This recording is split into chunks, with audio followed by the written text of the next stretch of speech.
Greetings, programs. Welcome to episode 2 of Rationality from AI to Zombies. This is Feeling Rational, and we'll get right into it. A popular belief about rationality is that rationality opposes all emotion, that all our sadness and all our joy are automatically anti-logical by virtue of being feelings. Yet strangely enough, I can't find any theorem of probability theory which proves that I should appear ice cold and expressionless. So is rationality orthogonal to feeling? No. Our emotions arise from our models of reality. If I believe that my dead brother has been discovered alive, I will be happy. If I wake up and realize it was a dream, I will be sad.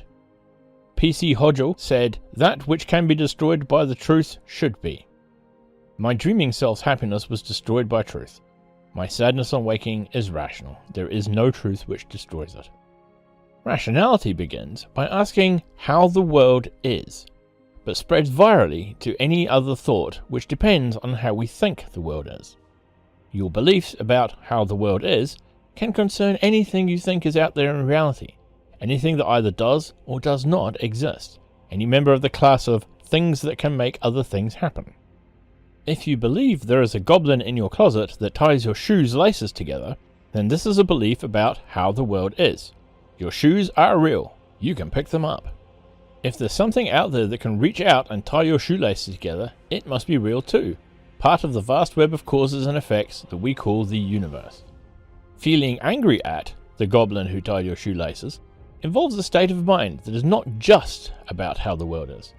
Suppose that, as a Buddhist, or a lobotomy patient, or just a very phlegmatic person, finding your shoelaces tied together didn't make you angry.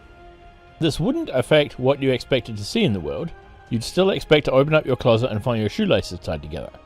Your anger or calm shouldn't affect your best guess here, because what happens in your closet does not depend on your emotional state of mind, though it may take some effort to think that clearly. But the angry feeling is tangled up with the state of mind that is about how the world is. You become angry because you think the goblin tied your shoelaces. The criteria of rationality spreads virally, from the initial question of whether or not a goblin tied your shoelaces, to the resulting anger. Becoming more rational, arriving at better estimates of how the world is, can diminish feelings or intensify them. Sometimes we run away from strong feelings by denying facts, by flinching away from the view of the world that gave rise to the powerful emotion. If so, then as you study the skills of rationality and train yourself not to deny facts, your feelings will become stronger. In my early days, I was never quite certain as to whether it was all right to feel things strongly, whether it was allowed, whether it was proper. I do not think that the confusion arose only from my youthful misunderstandings of rationality. I have observed similar troubles in people who do not even aspire to be rationalists. When they are happy, they wonder if they are really allowed to be happy. When they are sad, they are never quite sure whether to run away from the emotion or not. Since the days of Socrates at least, and probably long before, the way to appear cultured and sophisticated has been to never let anybody see you care strongly about anything. It's embarrassing to feel. It's just not done in polite society. You should see the strange looks I get when people realize how much I care about rationality. It's not the unusual subject, I think, but that they're not used to seeing sane adults who visibly care about anything. But I know now that there's nothing wrong with feeling strongly. Ever since I adopted the rule of that which can be destroyed by the truth should be, I've also come to realize that that which the truth nourishes should thrive. When something good happens, I'm happy, and there is no confusion in my mind as to whether it is rational or not for me to be happy. When something terrible happens, I do not flee my sadness by searching for fake consolations and false silver linings. I visualize the past and future of humankind, the tens of billions of deaths over our history, the misery and fear, the search for answers, the trembling hand reaching upward out of so much blood, that we could become someday when we make the stars our cities. All that darkness and all that light. I know that I can never truly understand it, and I haven't the words to say.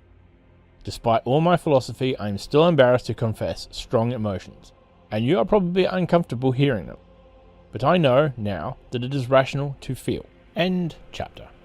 Well, I think we can imagine where a lot of this comes from. Some of this we can lay at the feet of Mr. Spock, the Vulcan. Thanks to Star Trek and the legacy of Star Trek, for those of us that weren't around to witness the original series, we have this idea that logic equals lack of emotion. Blame Spock for that. But we also have human disaffectedness to blame as well, I think. That pretense of, if nothing bothers me, I'm cool. And if I'm cool, then, hey, that's a good thing. I'm all mature and stuff. As if being in control of your emotions means you are also suppressing them, which is something I would say is not a good thing. But I also have to say, in my experience, I have found that there is a grain of truth to this.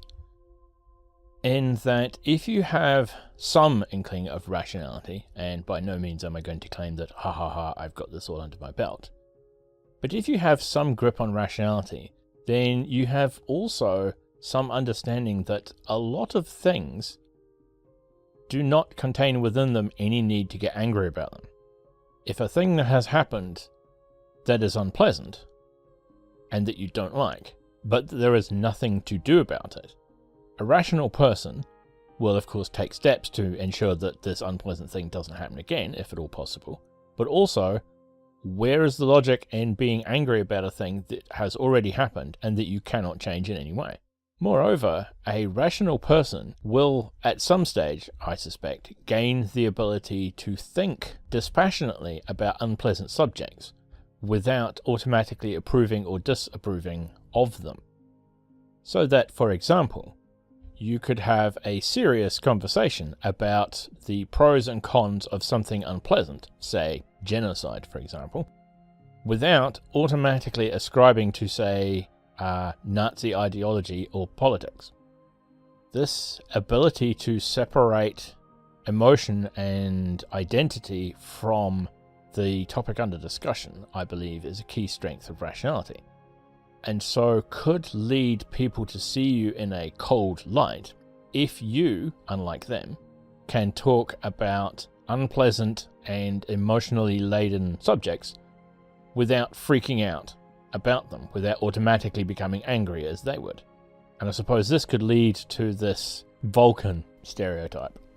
Because I suspect a lot of people are simply incapable of discussing a subject without automatically identifying with one side or another. It's a weakness in our faculties, I suspect. Anyway, those are my thoughts on the subject. No, there's no heavy-duty research about it, they are literally just my thoughts. So that's all for today's very short episode. I was surprised. I thought that episode 1 was particularly short and that chapter 2 was a bit longer. I was wrong. Tune in next time for episode 3, Why Truth And. I may also start releasing these a little bit quicker than once every week because they're a lot easier to do than the other ones. Bye for now.